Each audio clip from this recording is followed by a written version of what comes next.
Nu, apskritai paauglystės pradžioj daug galvoju apie tai, kas aš esu, į kokius čia rėmus aš telpu.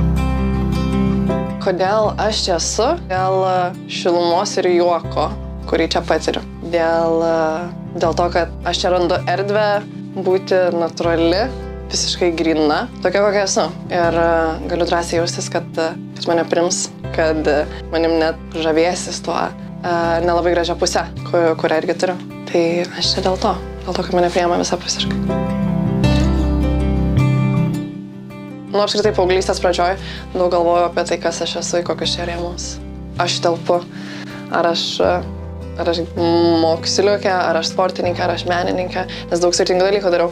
Ir gal pasakyčiau tiesiog savo tai, kad aš galiu būti viskuo, man nereikia apsibrėžti. Neturiu priklausyti kažkokiai vienai grupiai, nes pas mane visko yra.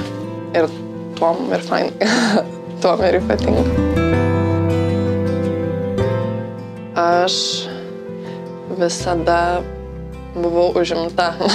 Turėjau pareigų, kurias turėjau išpildyti. Tai eiti treniruotes, eiti į muzikos mokyklą ir kai kitos mano bendraamžės dažnai kažką veikdavo kartu, visokias nesąmonės darydavo, kur aš irgi norėdavau būti, aišku.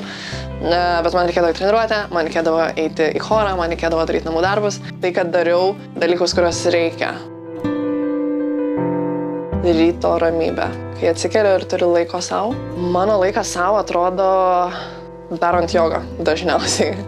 Darant jogą, tampantis, mankštinantis, iš lėto judant, iš lėto judant ir geriant kavą. Bent truputį pabūti šalia žmonių, kurie gali paliesti mane iš tikrųjų iš vidaus. Nebūtinai kalbėtis apie kažką gilaus, bet kad jausčiausi pastebėta, pamatyta iš tikrųjų.